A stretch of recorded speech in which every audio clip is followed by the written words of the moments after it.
I don't even want to make this video. I don't want to make this video or any videos. How can I make a video? So, ladies and gentlemen, Jeff McMahon. I'm 63. Well, I'm almost 63. I'll be 63 near Halloween, a few days before Halloween.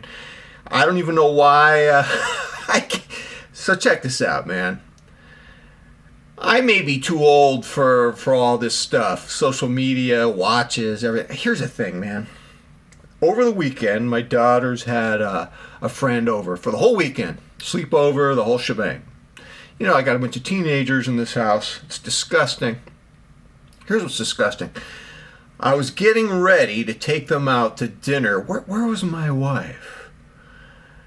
Oh, my wife took them to Knott's Berry Farm. She was exhausted. She took a nap. So I had to take my daughters and their best friend, they're all teenagers, to dinner.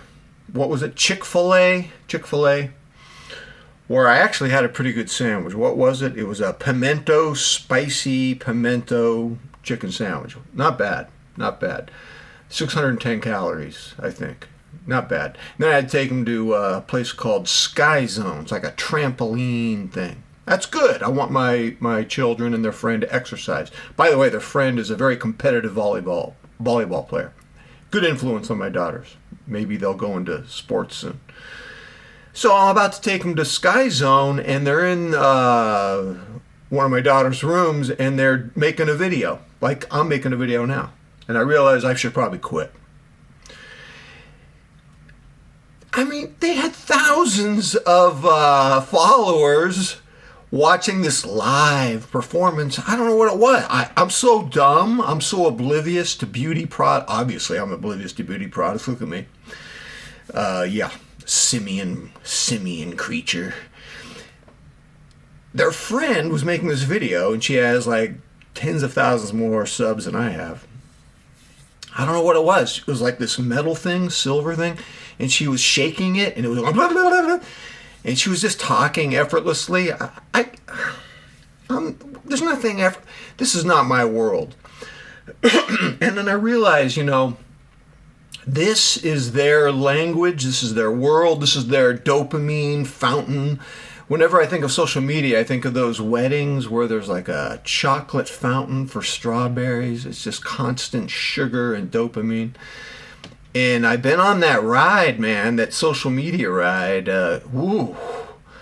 So my watch obsession started 2005. 5 years later was social media.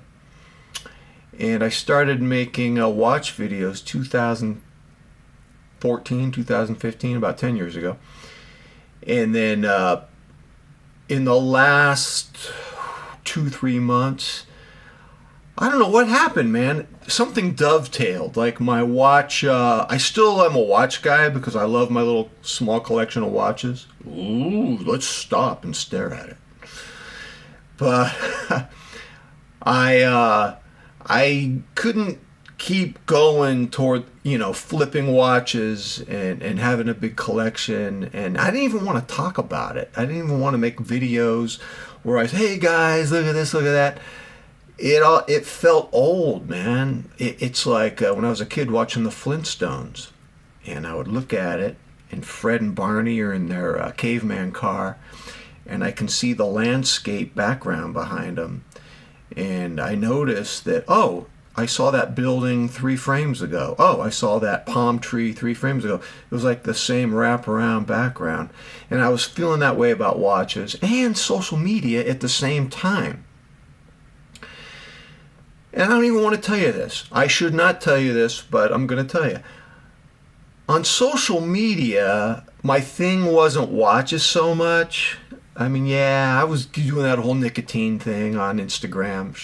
Getting bored during a slow portion of TV, photographing my watch, posting on Instagram. Oh, let me get a little short hit of nicotine, because my brain has no tolerance for being bored for more than 3 seconds. Great, McMahon.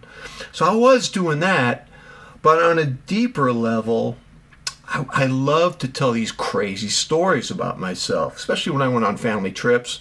And I'm the complete nut when I go on family trips, because when I go on family trips, I'm not in my little routine. You take me out of my routine, my neuroses explodes. and then I do crazy stuff, and it's funny to write about it on social media. And I like to write these well-crafted stories, like the time I was at McDonald's in the Mojave Desert, and they had these codes to get into the bathroom, and how I was shouting the codes to these truck drivers, and I craft it like I'm a novelist, which I'm not. And it's like, how much do you need to have people impress you? And how much do you need people to just love you because you're so funny? And that whole thing, just flapping my wings as a literary persona on social media, that got old. At the same time, the watch addiction got old. And then I didn't even know if I should talk about it with you, because I don't want to be the guy who talks about, oh, the death of my watch hobby, the death of my watch addiction, because there's almost a humble brag in that. Like, look at me, I've moved on. I'm so mature. No, I don't want to. That's the last thing I want to do. Let me tell you what I want to do. I want to get a drink of water. So I don't know. To tell you the truth, if you've been imbibing in the watch addiction and in the social media addiction for 10, 15 years, and you just get sick of the dopamine, and you're looking at your young kids and their friend, and they're flourishing in social media. This is their thing. And you're looking at it, and you become disenchanted with it, and you become sick of it. That's not an occasion to humble brag. To be honest with you, this is actually more scary for me. It's more terrifying. It brings up existential questions, meaning of life questions. It makes me say, who are you, dude? If you've been doing cosplay with your watches and with your little social media, look how clever I am thing, then who are you behind the cosplay? So I'm now looking at authenticity and who I am in ways that I haven't for a long time. So I'm not here to humble brag about anything. I find it fascinating that in the last couple months, I have no tolerance for going through the whole watch thing. I don't even look at a lot of watch videos anymore. God, this is grandiose. I don't even want to make this analogy, but you hear people, and I never had this happen to me personally. This did not. You hear about people, they were like in an abusive relationship. It was toxic. I don't even want to use that language. I hate psychology language. It was toxic. You hear about people like that, and then they get out of that relationship, and then just the thought of going back is grotesque. It's repulsive. And I almost feel that way about my watch hobby. Not entirely, but going back to it in a certain giddy, enthusiastic, addicted way. I can't do it. And I can't. You know, I posted something on Facebook a few days ago, and I got a little love here and there. And then I became so disgusted with myself, I deleted it. And I'm so proud of myself. I have nothing posted on there for the last, it's got about 2 months of blankness. Maybe I shouldn't go back. And then I don't even know what to do with Instagram. I did post a couple things recently, but I don't even know if I want to go back. I can't go back, man. I want to make videos where I try to tell you guys the truth. Let me end on this note. I was listening to the Making Sense podcast a couple days ago. What do you mean 2 days? It was yesterday. Yeah, it was yesterday. So Sam Harris had on a writer. I'm going to buy his book because I read Sapiens. He has a new book, which he says is a continuation of Sapiens. It's called Nexus. Yuval Noah Harari. He says, most of the stuff that we call information is junk. It's not true. It's fiction. We love these simplistic fictions about the world that give us easy explanations. But truth is very complicated. It's very messy, and very little information is truth. So I want to make videos where I try to tell the truth, and that's just give you a bunch of junk.